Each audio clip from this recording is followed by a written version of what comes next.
When you say you were an entrepreneur, what is your background from where you are coming from? Uh, I'm an accountant by profession. Yeah. I'm an accountant by profession. That's the area that I studied. I've also had the privilege to work as an accountant up to 2008. I was working, formally employed. Then it was in 2008 when I decided to uh, get into entrepreneurship. So when I left my employment, initially I started by just offering students extra lessons or remedial work. I would just teach them, those students that are still at school, I would teach them subjects around business. I would teach them accounting, commerce, business studies, and economics. So Mm.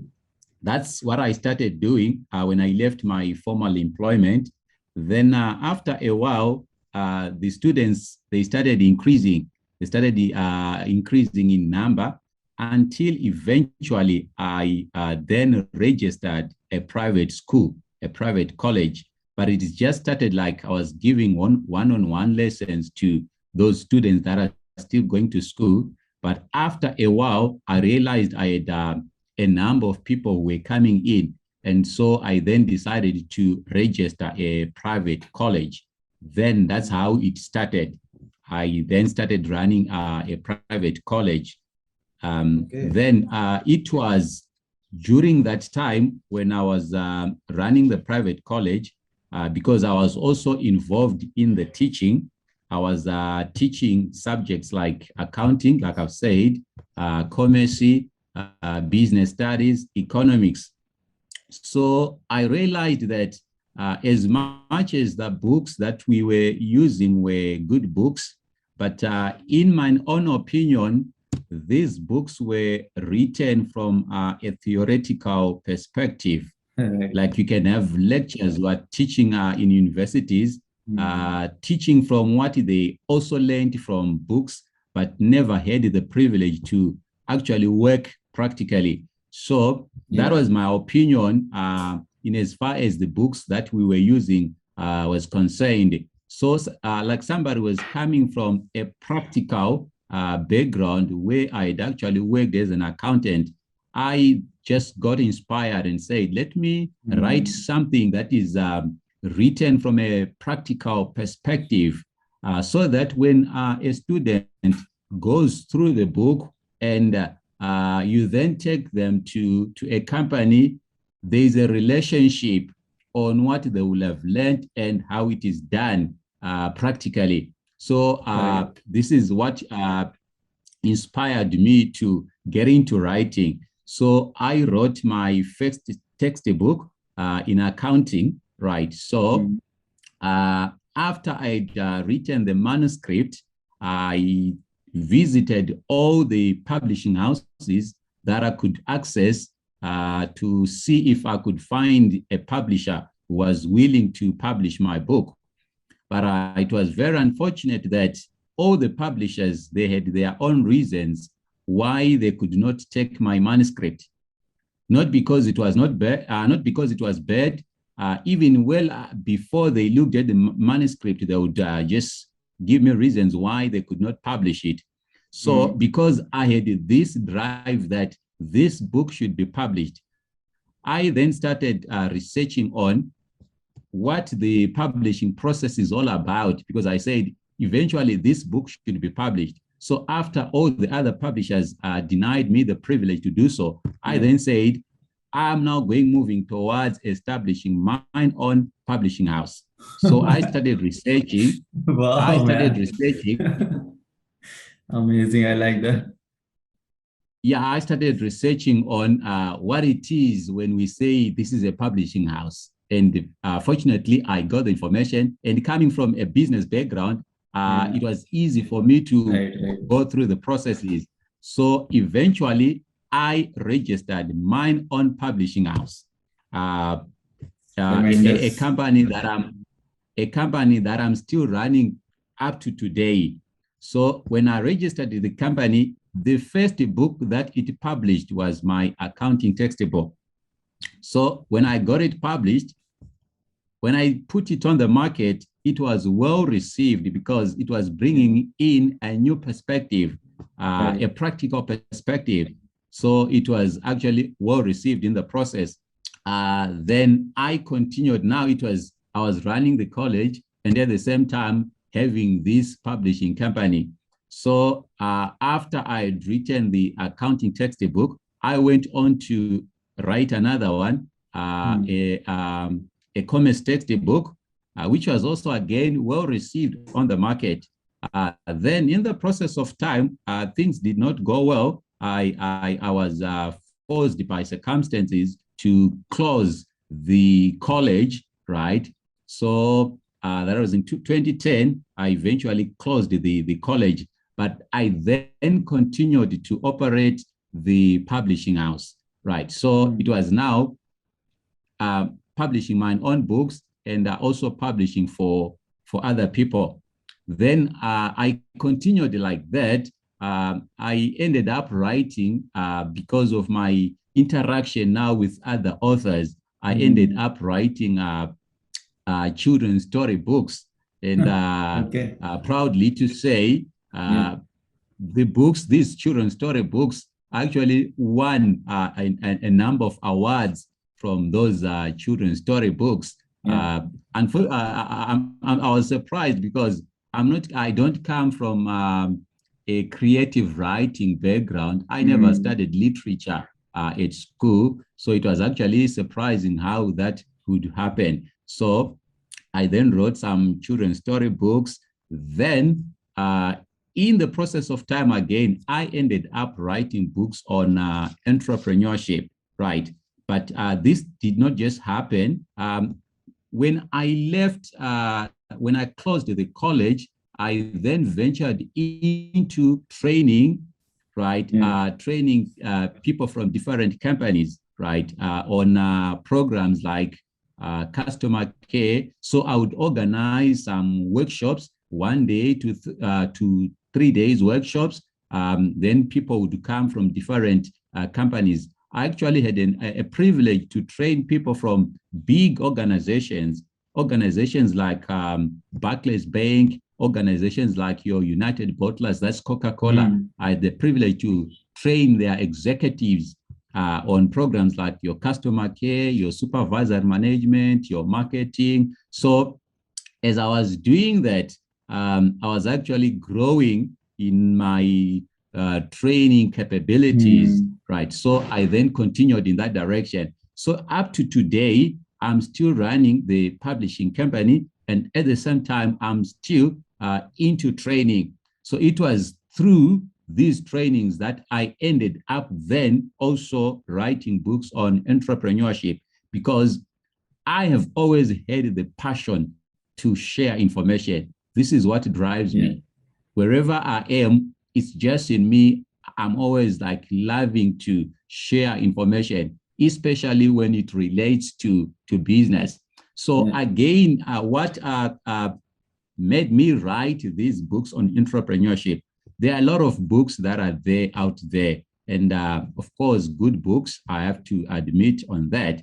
But sometimes these books, like when you talk about motivational speakers, they will just tell you about how you need to persist, how you need to continue working. But sometimes they don't like give you guidance on the specific things that you need to do. So this is again what then inspired me to write books on entrepreneurship. I wanted to come up with something that actually gives somebody a guidance on how they can actually go through the process right from the onset to until they eventually establish their own successful businesses. So my books are very small, but precise in giving you the actual steps that you need to follow, right from being an aspiring entrepreneur until you eventually establish something that is solid and a successful business eventually.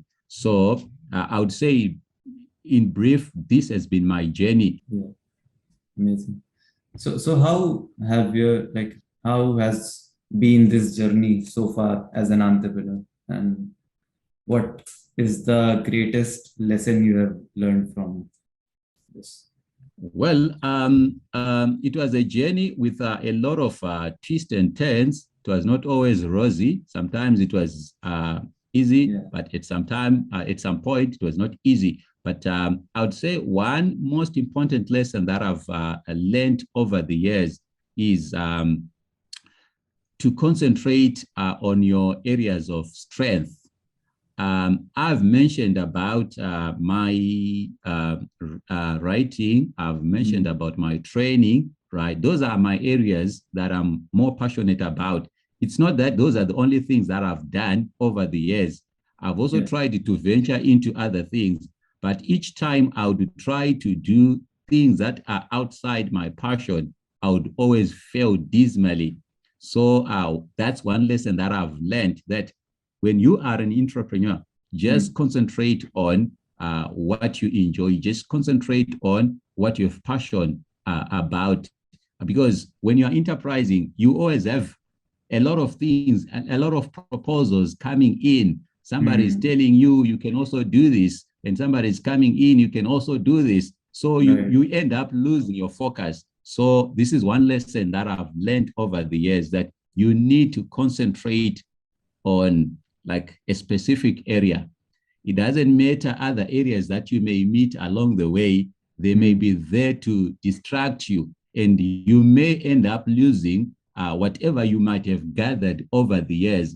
Like yeah, right now, when you go on internet, there's a lot of things that are being advertised, and sometimes you may end up losing resources that you would have gathered in your own areas of strength, right? Like for instance, right now I can tell you about investing online, something that mm, you might have never done before. And when you try to venture into that, you may end up destroying what you've been building over the years. mm, So this is one lesson that I've learned, that you need to concentrate on that thing that you enjoy doing. Like you talk about Bill Gates, he concentrates on what he does. You talk yeah, about all these people who have become successful. They are not everywhere.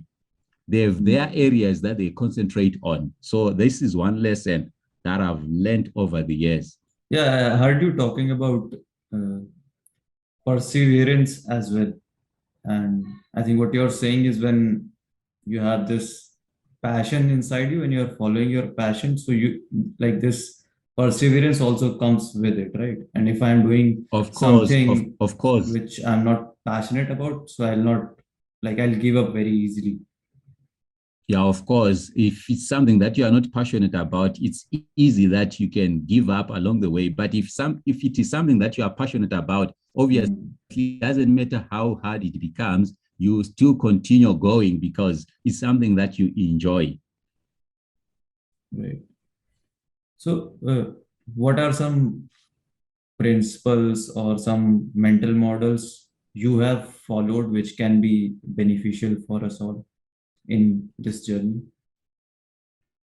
I would say I've a mantra that I always repeat over and over again. I Yeah. say, getting to the top and staying there, it's not a game of chance, but a Mm, deserved privilege. So you don't just go at the top by chance. It is a deserved privilege. So, and personal development is the key.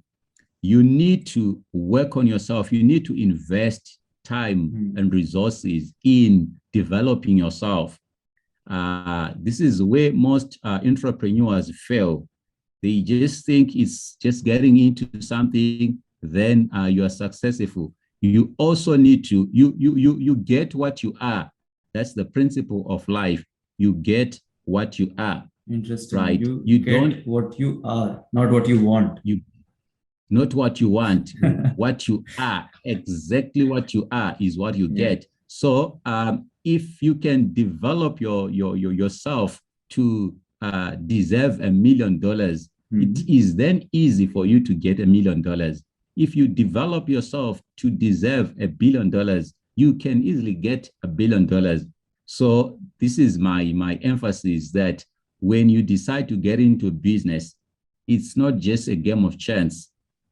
Invest your time in making yourself, like for instance, if somebody attends a training program, right, what are they doing? They are investing in themselves. They are making themselves better, so that when you are then running your business, you can always have or make informed decision. You can always make good decisions because you have the capacity to do that. So don't just rush into getting into something. Like I always advise people that when you want to get into business, the first step is working on yourself. Work on yourself first, right? When that has happened, then you can then be able to choose your path to success. Like I always tell this story that teachers, you hear teachers asking elementary students, what do you want to become when you grow up? To me, that question is misplaced, because when you ask somebody who is 5 years, what do you want to become when you grow up? This child, he doesn't know nothing about politics. He doesn't know nothing about inflation. He doesn't know nothing about economics. So whatever they are going to say, they are saying it from a position where they don't have inadequate information about life. Right. So it is at a certain stage, at a certain age, when somebody now has an appreciation of what life is all about, I'm sure that's when they can be able to choose what is good for them. So the same thing also applies to business, that you cannot decide what is good for you until you have developed yourself to that level where you are able to distinguish between what is right and what is not right, what is good for you and that which is not good for you. So my advice is work on yourself first. When you have done that, it is then where you have the capacity. You now have the eyes that can actually distinguish between options. Right. Then it is then when you can then choose your path to success. And when you are satisfied that this is the path that I want to follow, the next step is you should then start to put the mechanics in place for the dynamics to happen. I've decided this is the path that I need to follow. Then you should then start to work on putting together the things that should be in their appropriate position. Because when it comes to succeeding in business, it's not a game of chance. Success, business it's a science. When you follow the principles, you get the same results that other people got. Like, for example, if I'm expecting to maybe get a government tender that is worth millions of dollars, that can never happen unless I have a registered company. So until I have a registered company, I should never expect to get a government tender. So these are the mechanics that I'm talking about, that you need to then work on putting in place everything that should be on its appropriate position. There are certain type of businesses where you can never be successful until you have a website, right? You've developed your website, right? So until there is a website in place, you can never expect to see a miracle happening. So these are the mechanics that I'm talking about. There are certain types of businesses where you definitely need to have an office, right? If you don't, some businesses you can run them without an office, but some businesses you need to have an office. So until you have an office, you cannot expect things to happen. So once you are decided on the path that you want to follow, now start working towards putting the mechanics in place before you can expect things to happen. So this is my advice to startups and aspiring entrepreneurs, that work on yourself first. When you've done that, then it is at that point where you are able to choose your own path to success. When you are satisfied that this is the path that I'm going to follow, because we cannot all follow the same path. When you are satisfied, then start working towards putting the mechanics in place for the dynamics to happen. Amazing. So when you say personal development, so are you pointing towards something specific, like an entrepreneur or a business person should work on some specific kind of personal development than like if we compare it to average person? When I say personal development, I'm basically just referring to like trying to acquire as much knowledge as you can about business. This doesn't Okay. necessarily, of course, mean enrolling to some college. No, there are a lot of books that have been written on entrepreneurship. By Okay. reading those books, there are a lot of lessons that you learn. So that's personal development, right? By attending to some training programs, that's personal development, because those books were written from real experiences. Like when the books that I've Yeah. written, I was writing them from real experiences. So if one reads my book, they're actually reading real life experiences. So every entrepreneur, you need to do that. You need to do that, to give yourself time listening to what other people have to say, through listening to, like if one is going to listen to this podcast, right? Obviously, there are things that they're going to learn, which things they might not have known before they would have listened to this. So this is personal development that I'm referring to. Got it. So this is one of the greatest issue behind what I am doing. I also like in school, what I saw, like people who are teaching us, they don't have any experience in the field and they are teaching about economics, they're teaching about business, science, health. So I understand from where you're coming from. So Mm-hmm. I was curious, like many people say that there are born entrepreneurs. They were born that way. They were hustling since their childhood. They were selling stuff when they were kid. So is it a skill, or like is it something which we are born with? Well, in my own opinion, Yeah. these people that we refer to as entrepreneurs, they are not different from any other person. Like right now, if you were to ask what are the top attributes of an entrepreneur, you'll be told entrepreneurs, they dream big, right? That's one of the attributes of an entrepreneur, that they dream big. But Yeah. when you go among employees, employees who are not entrepreneurs, you find people who also dream big. Like, let me take, for instance, you talk about companies like Ford, you talk about companies like Apple. The owners of those companies, they are long gone, they died, they're no longer there, but still the companies, they continue to grow, they continue to innovate. So Yeah. what it means is within the company, there are people who are dreaming big, people who are innovative, people who have a passion for positive change, people who are result driven, people who are focused. And these are the attributes that are said to be peculiar to entrepreneurs. But yet, within the employees, you will find people who possess the same attributes. So to me, being an entrepreneurship doesn't necessarily need you to be somebody who is unique. All that it is entrepreneurs are people who have realized that owning the means of survival is a sacred trust which you cannot entrust to anybody but yourself. So Wow. it is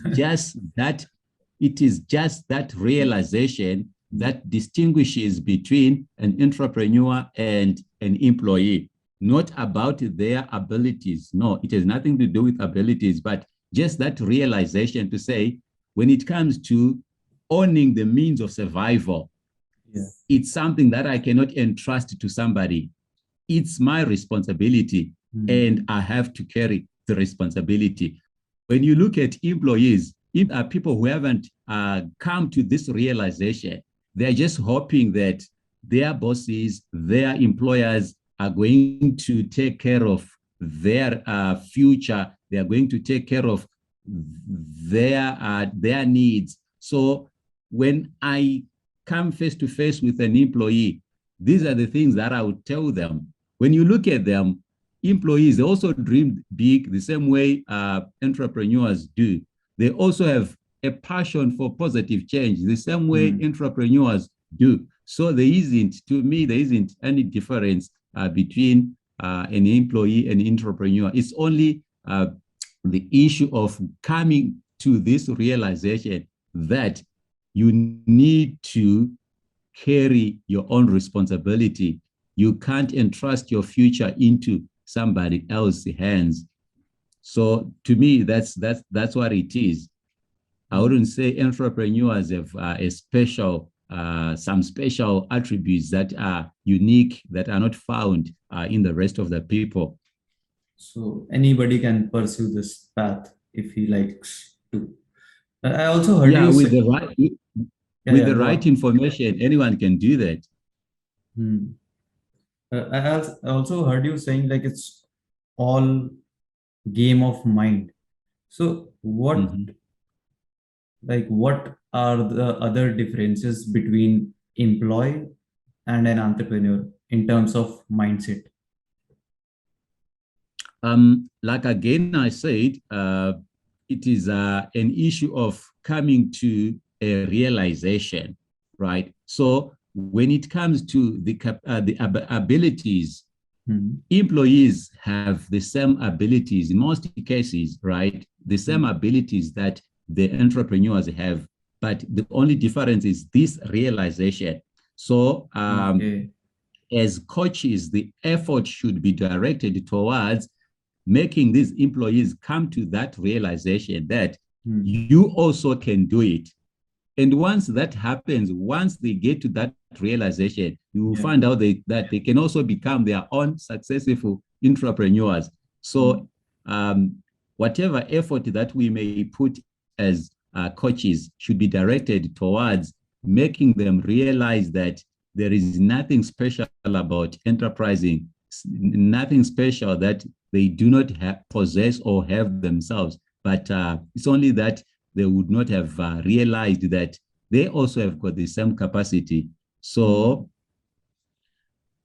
that process, that change of way of thinking is what employees simply need. Not like you need to further sharpen their skills or something else. You just need to change their interpretation of things to say, you also have got the same capacity. You simply need to take responsibility and take responsibility to control your own destiny, because by becoming an entrepreneur, you are making a decision to control your own destiny. And what Yeah. it is with entrepreneurship, it gives you the freedom to lead life the way you want it. It gives you control over your destiny. This Hmm. is the most uh, positive privileges that you can have as an entrepreneur, that you will have freedom, you will have control over your destiny. And you see, when you talk with employees, they always like feel it is risky to get into business. I always Hmm. ask a question and say, okay, fine, if we are driving and I am driving and you are a passenger, which one is more riskier, to be the driver or the passenger? Obviously, it's more risky Hmm. to be a passenger, because at the Right. end of the day, say for instance, we are heading for an accident. As a driver, I will sacrifice the passenger first before I get into trouble. So this Yeah. is what it is when it comes to life, when it comes to running a business. Those that are running the business, those that are in charge, are the ones who are on the Hmm. steering wheel, and they are the ones who are driving. So if anything is going to go wrong, it is the employees who suffer first. Yeah. Imagine I if the think they are company more goes, I think they are more scared of kind of building that vehicle from scratch rather than driving it or sitting like yeah, beside. but look, for instance, let's say if the company was going to close down, right? Yeah. Apparently, it is the owners of the company who will know about it first before the Hmm. employees. Right. So it means it's more risky to be an It is employee risky. than, Yeah. yeah, because what happens, one thing about life is whatever anybody does, they do it for their best interest. No one ever does anything for some other people's interest, but their best interest. You see, so this is Mostly. what it is. So, for instance, if I've a barnyard where I'm keeping my chicks, when you see me feeding the chicks, when you see me increasing the warmth in the barnyard or in my fowl run there, I'm not doing it because I love the chicks, but I'm doing it for my best interest. For instance, I may know that Christmas is just around the corner, so I'm going to make a lot of money through this selling this chicken. So when the Hmm. chickens see me coming with food in the barnyard, they will think, "Oh, our master, he loves us so much." Yeah. But I'm doing that for my best interest. So that's what it is with people who are running businesses. Whatever they do, when they increase your salary, when they buy you a car, they're simply doing it for their best interest, not because Yeah. they love you.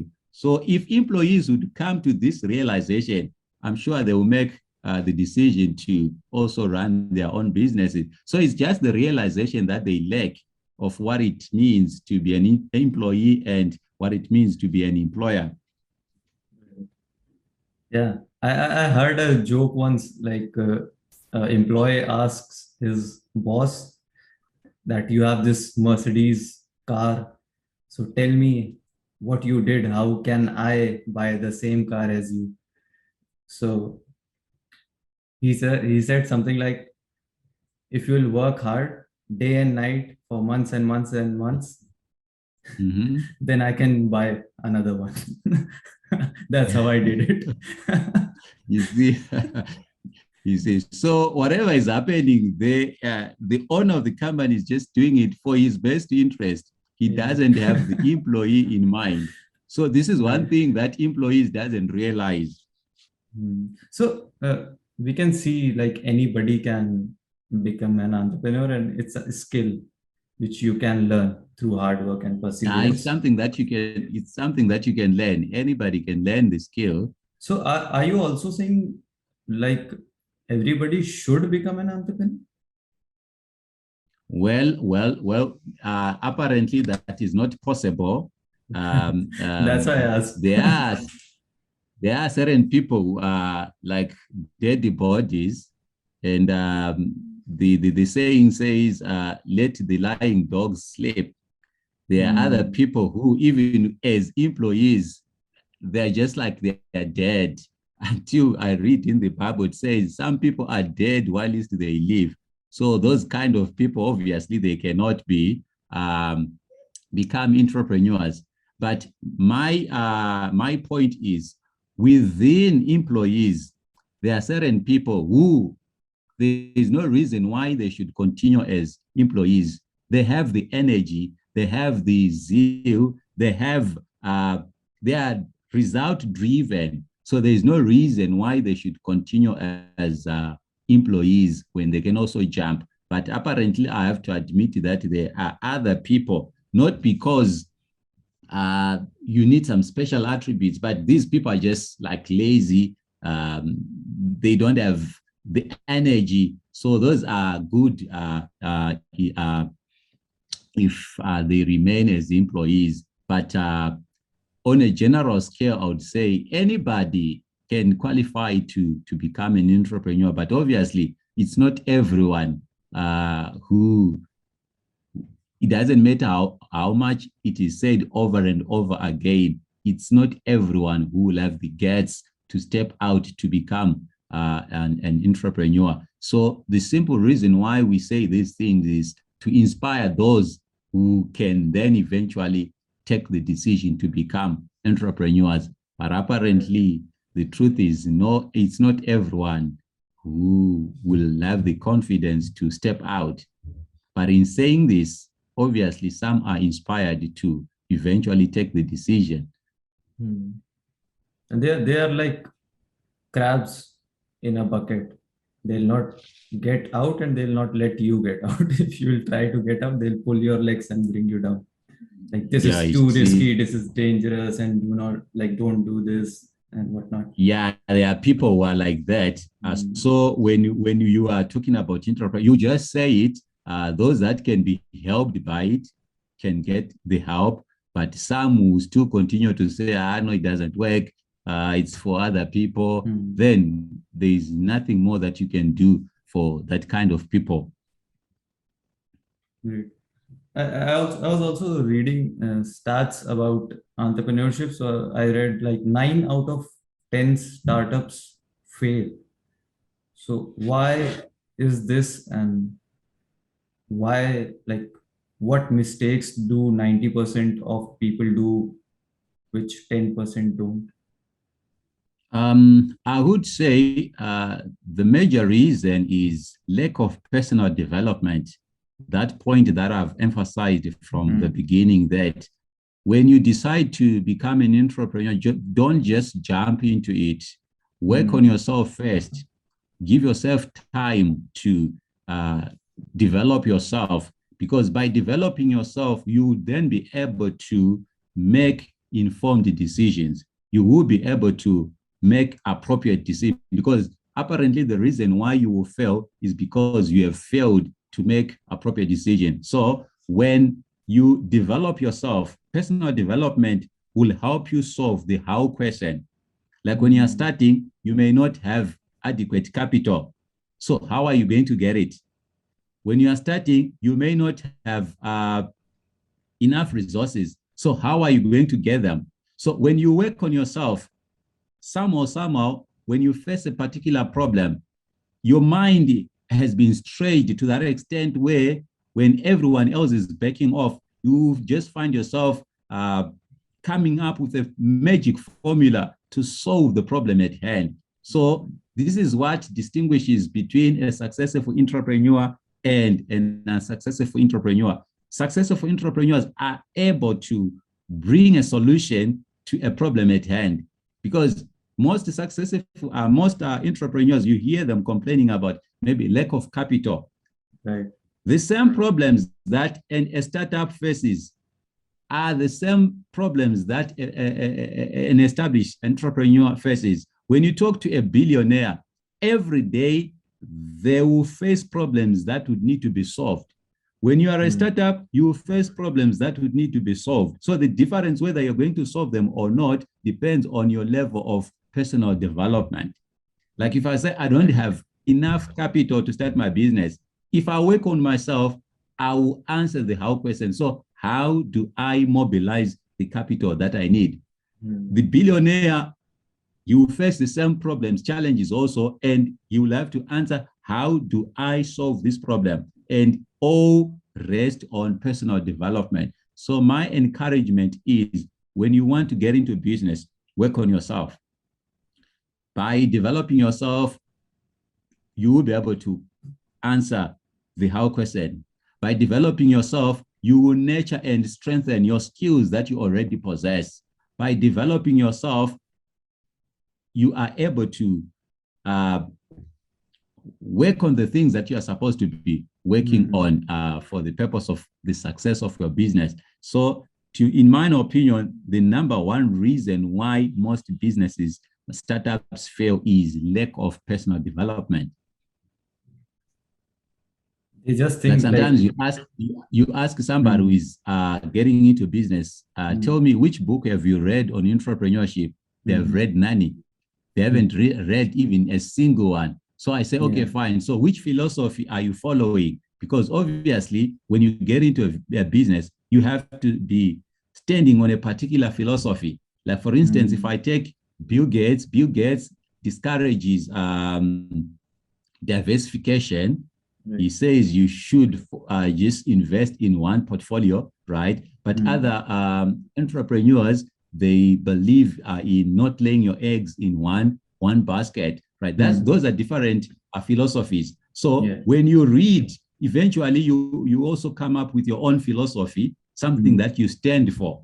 So which would Amazing. then help Amazing you insight. as you move forward with your business. Yeah. So with some entrepreneurs, they just get into business without having worked on themselves. So this is, to me, the major reason why most startups fail. Wow. What an answer. Straight to the point. So, last but not the least, where should one start, and how one knows like this is the right time or this is the right decision? We should take it right now. Okay, like I've said it, I'll say it again. I said there are basically 3 steps to starting and running a successful business. Step number 1, working on yourself. And I don't give timelines to this that you need to spend the first year or maybe 6 months, right? But when you are working on yourself, there's a time where you really realize and say, no, I'm sure I now have adequate knowledge to determine what line of business that I can get into, right? So you are now moving on to the next step where you are deciding on the kind of business that you want to venture into. When you are decided on that, then the next thing is, which is the 3rd step, to start working towards putting things in place that have to be in place. So it is at that point where you can then get started. So as much as I don't put timelines to say, spend the first year working on yourself, it could be 3 months, it could be 1 year, it could be 2 years, but until you are satisfied that I think I now have adequate knowledge that can help me to decide what kind of business that I can venture into, then you decide on the business, then you start working towards putting all the necessary things in place to get started. So this is how and when one should start running their own businesses. Yeah. So like if you are currently an employee, obviously before you quit your job, you need to have enough time to like work on yourself. Then possibly during that same time when you're still working, you decide on the kind of business that you want to venture into. In some instances, you may then immediately quit, or sometimes you may start working towards putting these things in place whilst you're still working, until you get to that point where you say, I'm sure my things are now set that I now need to put my 100% commitment to my business. Then you can then quit your job. So it depends on the nature and type of business that you are getting into. But whether you are an employee or you're not an employee, work on yourself, decide on the business that you want to get into, but don't start by deciding the type of business before you work on yourself, because I bet you make the wrong decision. Just like a kid saying, when I grow up, I want to become a soldier. After they are grown up, they realize, no, this is not it, because they now know more information than they knew when they were kids. Yeah. So don't decide on the business you want to venture into until you've worked on yourself. First explore, then exploit. Yes. Amazing, amazing. Develop your philosophy, explore, and then think about what I'm gonna do, not first. Wow. Yeah, sure. So, are there some books which have profoundly impacted your life, or you suggest to your like budding entrepreneurs? Obviously, like I've already mentioned, that I have books that I've written. The reason why I wrote those books is because I believed I had some content that would help those that want to get into business. So before I can recommend any other book, I would recommend those books that I've written. I would say there are 2 that are relevant to those that are starting in business. The first one is entitled The Pathway from Employee to Employer.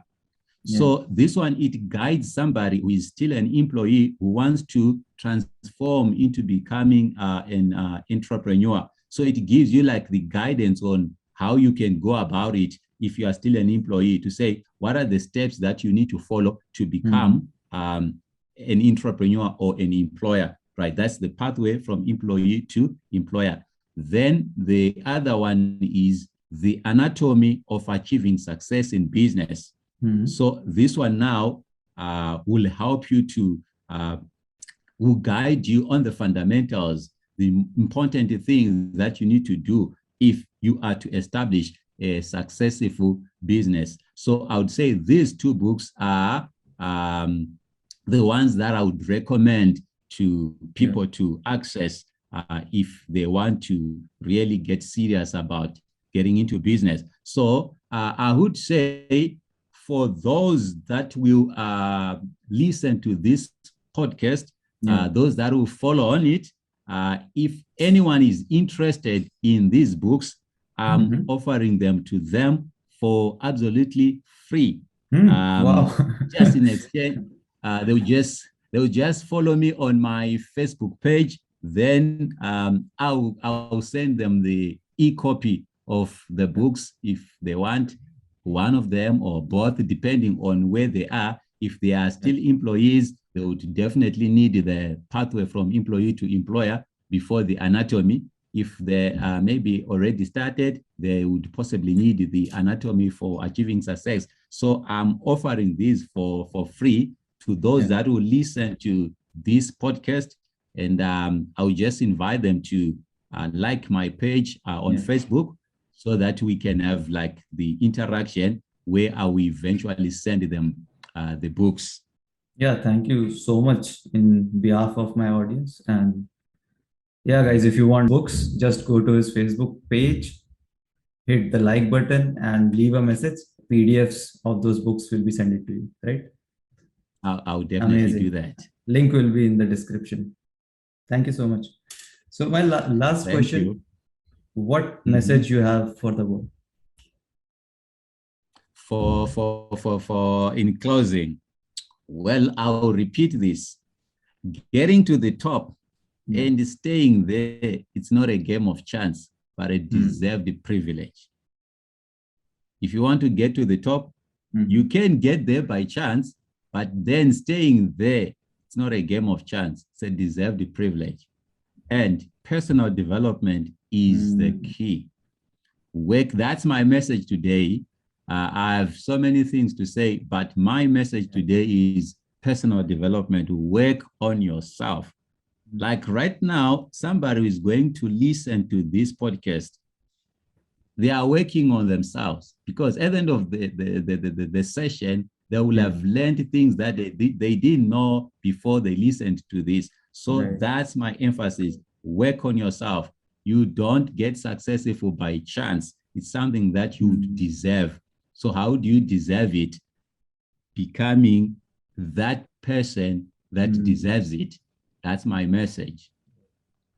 Yeah. An amazing thing about the listener of podcast is they are going deep in these topics. They're not satisfied with these 15-second clips which we find these days on the internet. So they are going deep, which tells me that they are very, very serious about their development, which you are talking about. Yes. Yeah. So where they can find you and your work? If you go on Facebook and search for Elisha July, right? That's my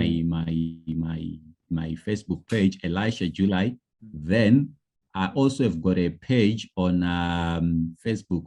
That's Elisha July Business Development Agency, right? That's my page. So initially there's Elisha July as my profile there, then a page, Elisha July Business Development Agency, right? Maybe I'll give one of my email addresses for those that would want to connect.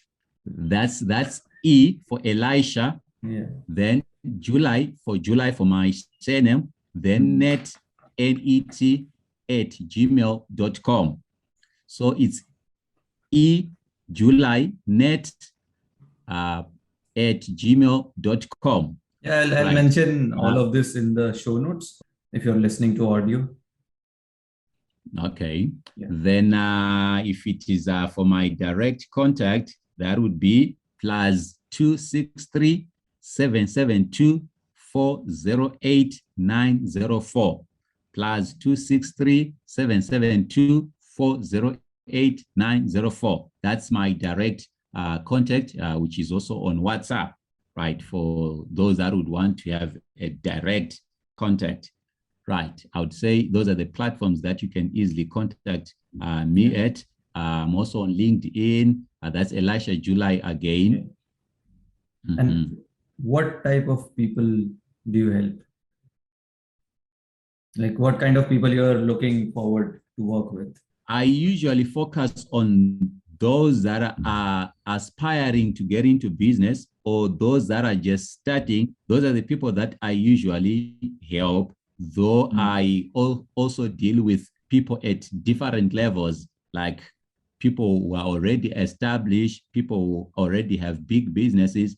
But I would say currently my main focus is helping those that are aspiring, those that are desiring to get into business, those that have started but who now needs to grow their businesses. Those are the people that I'm currently mostly focusing on, right? So anybody who is in that category, don't hesitate to contact me. I have a number of programs that I'm running, and some of them are actually free. Like currently, there's a free program that I'm running on the pathway from employee to employer. So I'm actually giving some sessions on helping people on how they can move or transform from being employees to employers. I'm actually doing that for free. I have a group on Facebook. So anybody who might be interested in joining that, just get in touch, then I can add you on the group. Amazing. I think we have all the information and it's been our time. So let's wrap this up. Thank you so much for joining me. It has been an absolute pleasure listening to you. I gained so many insights from this podcast, and I hope the same for the listeners. It was a pleasure for me too. Thank you so much for inviting me. Let's do this again sometime if you have time. Maybe when I have completed your book, then I'll be filled with more questions. So maybe you can come back and we can talk some more if you would like.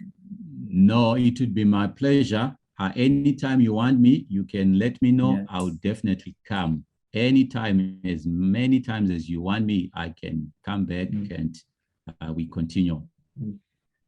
One thing more I wanted to ask you, like we have shared all these books which you have written. Are they written from a global perspective, right? Of course. Yeah, because most of my audience is from US or India. Of course. Yes, that's why. When we talk about entrepreneurship, you see, the world is becoming a global village, and when we talk about the fundamental steps, they are universal.